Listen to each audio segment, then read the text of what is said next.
Internet speed hack করা যায় কিনা, বা how to hack your internet speed, বা আমাদের ইন্টারনেট স্পিড কিভাবে আমরা বৃদ্ধি করব, আমাদের যে স্পিড আছে এইটা নিয়ে আমি 2 বছর আগে কয়েকটা ভিডিও আপলোড করেছিলাম। ভিডিওটার যে ভিডিওতে আমার 800+ কমেন্ট পড়েছিল, অনেকে উপকৃত হয়েছিলেন। আমরা যারা ইপিক, স্টিম, ব্লিজার্ড বা বড় বড় গেম যারা ডাউনলোড করি তাদেরকে দেখা যায় আমাদের স্লো ইন্টারনেট স্পিড অর্থাৎ 10 Mbps যদি হয় তাহলেও কিন্তু ডাউনলোড স্পিড আমাদের 100 GB ফাইলগুলো ডাউনলোড দিতে অনেক সময় লাগবে। সো এইটার জন্য আমি একটা ট্রিক আপলোড করেছিলাম, সেটা ছিল প্রক্সিফায়ার নিয়ে। সো ওই ট্রিকটা দেখে অনেকেই কিন্তু উপকৃত হয়েছিলেন। আমার ওই চ্যানেলটি আর কি সাসপেন্ড হয়ে যায়। সো আমার নতুন যে চ্যানেল, ওই চ্যানেলে কিন্তু আমি আমার বাকি যে ব্যাকআপ ভিডিওগুলো ছিল ওইগুলো আপলোড করি, কিন্তু আমার মেইন যে ভিডিওটা ছিল অর্থাৎ ইপিকে কীভাবে স্পিড আপ করেছিলাম এটা ছিল থাম্বনেইল। ওই ভিডিওটা কিন্তু আমার আর থাকে না, অর্থাৎ ব্যাকআপ থাকে নাই, যার ফলে আমি ওই ভিডিওটা কিন্তু আবার আপলোড করতে পারি নাই। তো আজকে ওই টপিক নিয়ে কিন্তু আমি আবার প্রায় 2 বছর পরে, আজকের টাইম আপনারা দেখে নিন, এটা হলো December 7। সো আমি এই ভিডিওটা বানাচ্ছি ওইটা নিয়ে আরেকটু এক্সপ্লেন করার জন্য, বা প্রক্সিফায়ার এখনও কাজ করে কিনা। সো প্রথমেই আমরা দেখে নেব আমার অ্যাকচুয়াল ইন্টারনেট স্পিডটা কী। অ্যাকচুয়াল স্পিড টেস্ট দেখতে আমরা এই যে speedtest.com.sg বা যে কোনো সাইটে যেতে পারি, ovh.net। আমার এটা নিয়েও কিন্তু একটা ভিডিও রয়েছে, আপনার আসল ইন্টারনেট স্পিড কত এখান থেকে কিন্তু দেখে আসতে পারেন। সো আমরা আমাদের স্পিডটা চেক করবো। আমি দেখিয়ে নেই, আমার পিসিতে কিন্তু কোনো রকম কোনো কিছু ডাউনলোড চলতেছে না। সো আমাদের যে স্পিড আমরা কিন্তু ওইটাই দেখতে পারবো। তো আমরা গোতে চলে যাব। দেখুন আমার ইন্টারনেট স্পিড হলো 8 Mbps। আমি কিন্তু 8-এর 80 পাচ্ছি, অর্থাৎ আমার স্পিড যেটা সেটা কিন্তু ঠিক আছে। এই সাইটটাতে কিন্তু স্পিড চেক করে, কারণ এইটা হলো সিঙ্গাপুরের একটা সার্ভার, অ্যান্ড আমাদের সার্ভার যেহেতু সিঙ্গাপুর সম্ভবত, তো যার ফলে কিন্তু আমরা অ্যাকচুয়াল আমাদের যে ইন্টারনেট স্পিড সেটা কিন্তু দেখতে পারি। অ্যান্ড প্রক্সিফায়ার নামক যে সফটওয়্যারটা ছিল, সেই সফটওয়্যারটা কী করতো, আমাদের বিডিএক্স যে স্পিডটা ছিল সেটাকে আমাদের স্পিডে কনভার্ট করে দেয়। সো স্পিডে যখন কনভার্ট করবে, আমাদের নর্মালি আমাদের 8 Mbps বা 5 বা 10 Mbps যদি আমাদের ব্যান্ডউইথ হয়ে থাকে, আমাদের বিডিএক্স যে ব্যান্ডউইথটা আছে সেটা দেখা যায় আরও বেশি হয়ে যায়। আমাদের বিডিএক্স স্পিডটা সাধারণত 50, 100, কারো 40 এই টাইপের হয়ে থাকে। আমার বিডিএক্স যে স্পিড ওইটা আমরা চেক করে নিব। বিডিএক্স স্পিড চেক করার জন্য অনেক সাইটই আছে, আমরা ওকলা চেক করব, ওকলা স্পিড টেস্ট। ওকে, ওকলা স্পিড টেস্টে গেলে কি হচ্ছে আমি সব দেখিয়ে দিচ্ছি। ওকলা স্পিড টেস্টে গেলে দেখুন এখানে ফাইন্ড এ সার্ভারের জায়গায় আমার আইপির নাম এবং আমার আইপি অ্যাড্রেসটা কিন্তু এখানে দেখিয়ে দিয়েছে। অ্যান্ড এখানে যে সার্ভারটা সিলেক্ট করা আছে, অর্থাৎ এইটা আমার সার্ভার, অ্যান্ড মানে এটা আমার আইপি, অ্যান্ড এটা হলো আমরা যে সার্ভারে চেক করতে চাচ্ছি।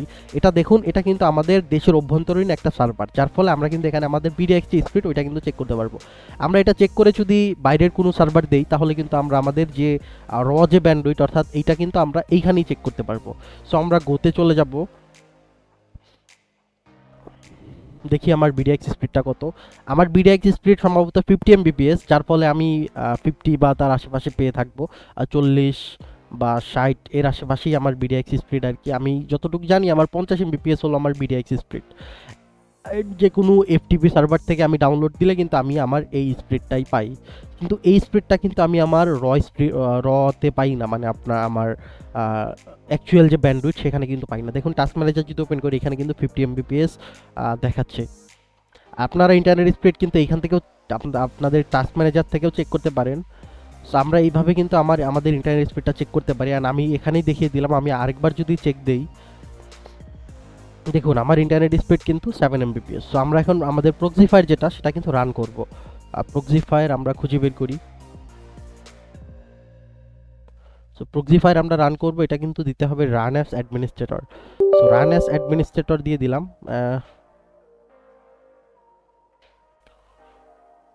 সো আমাদের যে ইন্টারনেট স্পিড সেটা কিন্তু আমরা আবার চেক করেছি, আবার কিন্তু সেম এসেছে।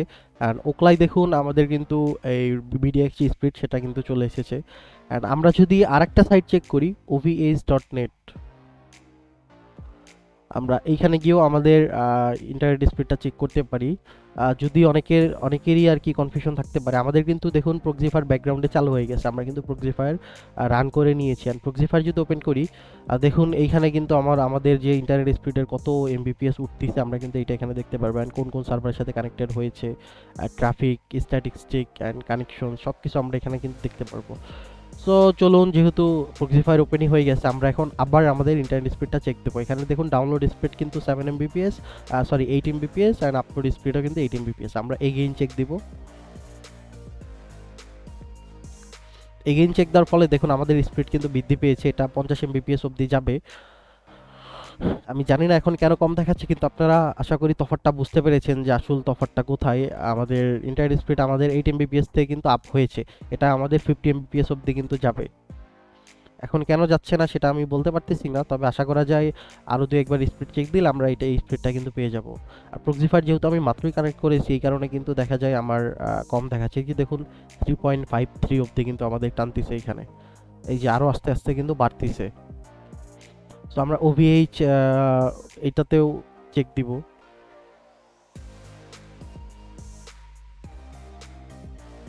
দেখুন এইখানে কিন্তু আমাদের 40-50 এই টাইপের কিন্তু শো করতেছে।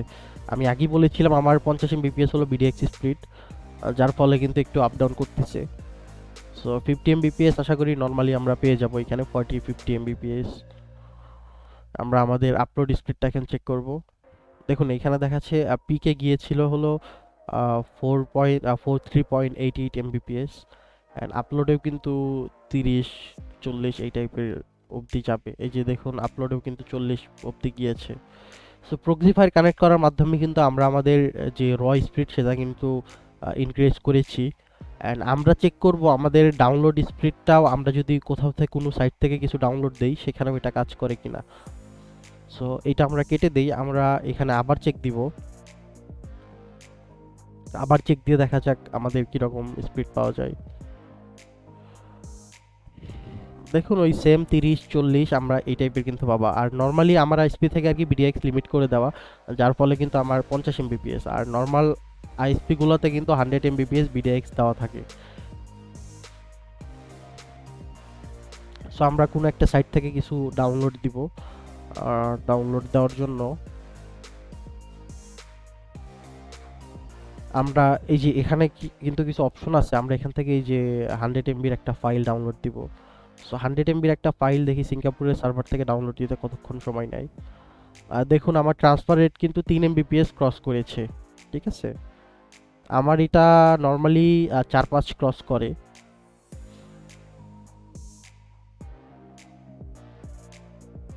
দেখুন 2 Mbps কিন্তু ট্রান্সফার রেটে আমার ডাউনলোড হচ্ছে। এই যে দেখুন 5 Mbps অবধি উঠেছে, আমি যেটা বলতে চাচ্ছিলাম। তো এখানে দেখুন আমার কিন্তু এই যে 38-40 Mbps অবধি কিন্তু টানতেছে। 48 দেখুন এই যে 5 Mbps স্পিডে কিন্তু আমার ডাউনলোড হচ্ছে, অর্থাৎ 5 বড় হাতের এমবি যেটা আর কি। সো আমরা এখন প্রক্সিফায়ার ডিসকানেক্ট করব। প্রক্সিফায়ার ডিসকানেক্ট করে আমরা দেখব এটা কাজ করে কিনা। প্রক্সিফায়ার থেকে আমরা এক্সিট নিয়ে নিয়েছি। এখন আমরা আবার 100 MB একটা ফাইল ডাউনলোড করে দেখব। তো দেখুন এখন আমার র যে স্পিড ছিল অর্থাৎ 8 Mbps, 8 Mbps এর উপরে কিন্তু আমি ডাউনলোড স্পিড পাচ্ছি না। এই যে দেখুন 8 Mbps এ আমাদের ডাউনলোড স্পিড কত আসবে সেটাও আমি চেক করে দেখাবো। 8 Mbps, সো 8 ইন্টু 1024, না 8 ইন্টু 1024, সো এইটা আসে। এটাকে আমরা ডিভাইড করব 8 দিয়ে। সো 8 দিয়ে ডিভাইড করলে দেখুন সর্বোচ্চ আমি কিন্তু 8 Mbps এ 1 Mbps স্পিড পাবো। সো 1 Mbps এর মতোই কিন্তু আমি স্পিড পাচ্ছি, খুবই কাছাকাছি। এটাই ছিল তফাৎ আর কি। প্রক্সিফায়ার এখনও কাজ করে কিনা অনেকেরই কনফিউশন ছিল। অ্যান্ড প্রক্সিফায়ার নিয়ে যদি আমি কথা বলি, প্রক্সিফায়ার কিন্তু সবাই এখন ইউজ করতে পারবেন না, কেননা আগে আমাদের যে প্রক্সিফায়ার ছিল অর্থাৎ প্রক্সি ডিভি যে ছিল, proxydb.net আমাদের একটা ইয়া ছিল যেখান থেকে আমরা দেখতে পারতাম এই যে প্রক্সিডিবিতে গিয়ে আমরা আগে কি করতাম, এখান থেকে আইপি এবং পোর্ট সিলেক্ট করে আমাদের প্রক্সিফায়ারে কানেক্ট করে দিতাম। আমরা এখন এখান থেকে বাংলাদেশ সিলেক্ট করব।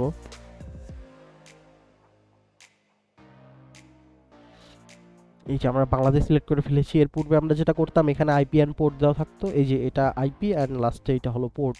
আমরা এটা যদি কানেক্ট করতাম তাহলে কিন্তু আমরা ওই আই স্পিড যেটুকু ইন্টারনেট স্পিড আছে আমরা আমাদের মানে র স্পিডকে কিন্তু ওই আইএসপির সাথে কানেক্ট করে দিতাম, অ্যান্ড ওই আইএসপির বিডিএক্স যে স্পিড ছিল ওইটার মাধ্যমে কিন্তু আমাদের প্রক্সিফায়ারের ভিতর দিয়ে কিন্তু ক্রস করতো, যার ফলে আমরা আমাদের র বিডিএক্স যে স্পিডটা ছিল সেটাকে কিন্তু র ব্যান্ডউইথে কনভার্ট করতাম। অ্যান্ড এখন সমস্যা হয়ে গিয়েছে আইপিআর পোর্টগুলো আর কি পাওয়া ইম্পসিবল হয়ে গিয়েছে।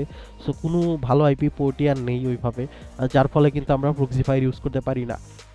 অ্যান্ড প্রক্সিফায়ারের পরিবর্তে এখন কিন্তু বাজারে চলে এসেছে বিভিন্ন ভিভিএস, অর্থাৎ বিডিএক্স ভিপিএন যেটাকে বলা হয়।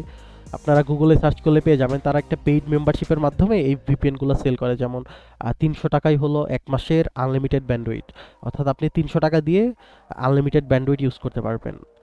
আর এরকম অনেক আছে, আবার আনলিমিটেড না থাকলেও 150 টাকার মেবি ওদের প্যাকেজ থাকে এরকম, যে 150 টাকা দিয়ে আপনি পুরো মান্থ 1 টেরাবাইট আর 512 জিবি আর কি অবধি আপনি ইন্টারনেট স্পিড ইউজ করতে পারবেন সেই বিডিএক্স বাইপাসের মাধ্যমে।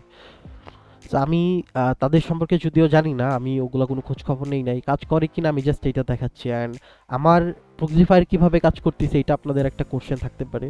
আমার প্রক্সিফায়ার কাজ করতেছে হলো, আমি কোনো একটা ভাবে আর কি একজনের থেকে, যিনি এইগুলা সেল করে, তার থেকে আমি সিস্টেম করে নিয়েছি।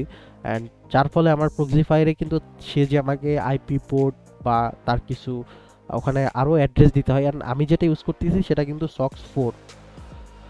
এই ছিল আজকের ভিডিও প্রক্সিফায়ার নিয়ে। যদি কারো কোনো আরও প্রশ্ন থাকে আমাকে কিন্তু অবশ্যই কমেন্টে জানাইতে পারেন, অ্যান্ড আমি চেষ্টা করব এইটা পাবলিকালি একটা রিলিজ দেওয়ার জন্য, যাতে সবাই আমরা আমাদের পূর্বের যে প্রক্সিফায়ার আছে সেই সিস্টেম ইউজ করতে পারি। অ্যান্ড ভিডিওটি ভালো লাগলে অবশ্যই কিন্তু একটা লাইক দিবেন অ্যান্ড সাবস্ক্রাইব করে পাশে থাকবেন। সো ভিডিওতে আরেকটা জিনিস আমি যেটা দেখাতে ভুলে গিয়েছিলাম, প্রক্সিফায়ারের মাধ্যমে আমরা আমাদের কোনো গেম ডাউনলোডে স্পিড আপ করতে পারি কিনা, সেই জিনিসটাও কিন্তু আমি দেখাবো। যদিও আমি আমাদের র স্পিডই চেক করে দিয়েছি, এখানে আশা করি কারো কোনো কনফিউশন থাকবে না যে সেটা আবার গেম ডাউনলোডেও কাজ করবে কিনা। নর্মালি যেটা গেম ডাউনলোডে কাজ করে সেটা আর কি রতে কাজ করে না, কিন্তু রতেই যদি এখন কাজ করে তাহলে তো এখানে কোনো সন্দেহই নাই। তারপরে আমি চেক করে দেখাবো। আর নর্মালি আমরা রকেট লিগ ডাউনলোড দিয়েছিলাম, সো রকেট লিগ আমরা আবার ডাউনলোডে গিয়ে আমরা আমাদের স্পিডটা চেক করে নিব। সো রকেট লিগ আমাদের ডাউনলোড শুরু হয়ে গেছে, আমাদের স্পিড আমরা এখানে চেক করতে পারবো। আমরা যদি টাস্ক ম্যানেজার ওপেন করে দেখুন 87 এমবিপিএস এ কিন্তু ডাউনলোড হচ্ছে। যদিও এটা শো করতেছে না, এটা গ্লিচ সম্ভবত। এই যে দেখুন একটু পরে কিন্তু এটা শো করবে। আমাদের কিন্তু সর্বোচ্চ 8 এমবিপিএস অবধি উঠতেছে, এখানে জানি না কেন কম দেখাচ্ছে। এখন কিন্তু আমি প্রক্সিফায়ার চালু করব, আমাদের প্রক্সিফায়ার চালু করে কিন্তু আমি দেখাবো এটা স্পিড আপ হয়েছে কিনা।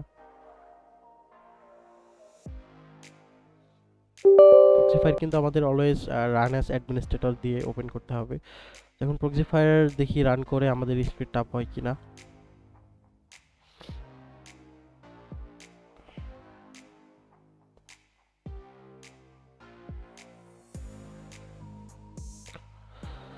প্রক্সিফায়ার কানেক্ট হতে যদি একটু সময় নেয়, আর সবচেয়ে বেটার হয় হলো প্রক্সিফায়ার ওপেন করার পরে ডাউনলোড ওপেন করা।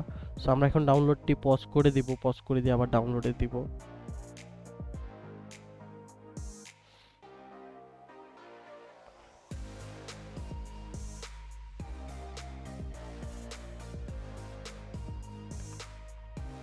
আমরা আমাদের ইপিকটা কেটে দিয়ে দেখি, ইপিকটা যদি ব্যাকগ্রাউন্ড থেকে কেটে দেই, আমরা আমাদের ওয়েবসাইটে গিয়ে আবার আমাদের স্পিডটা চেক করে নিব। দেখুন আমাদের কিন্তু স্পিড আপ হয়ে গিয়েছে। আর তখন আমাদের স্পিড দেখাচ্ছিল হলো 20 এমবিপিএস, এখন কিন্তু আমরা 40 এমবিপিএস স্পিড পাচ্ছি প্রক্সিফায়ার কানেক্ট করার পরে। দেখুন এখানে ডাউনলোড দেখাচ্ছে 4.61। দেখুন আমি বলেছিলাম তখন কিন্তু আমাদের দেখাচ্ছিল হলো 20, তো আমরা এখন কিন্তু পাচ্ছি হলো 40। ঠিক আছে, আমরা এখন আমাদের ইপিক ওপেন করে দেখব।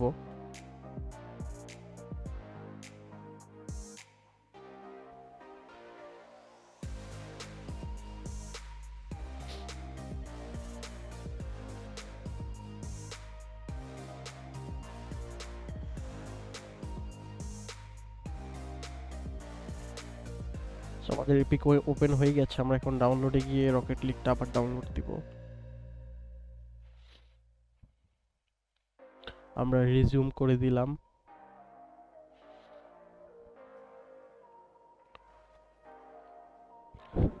দেখুন আমাদের কিন্তু এই স্পিডে ডাউনলোড হওয়া শুরু হয়ে গিয়েছে। এই যে আমরা যদি দেখি, দেখুন এখানে 4-5 এমবিপিএস। আমি কিছুক্ষণ পূর্বেই দেখিয়েছি আমার লো স্পিডের কথা।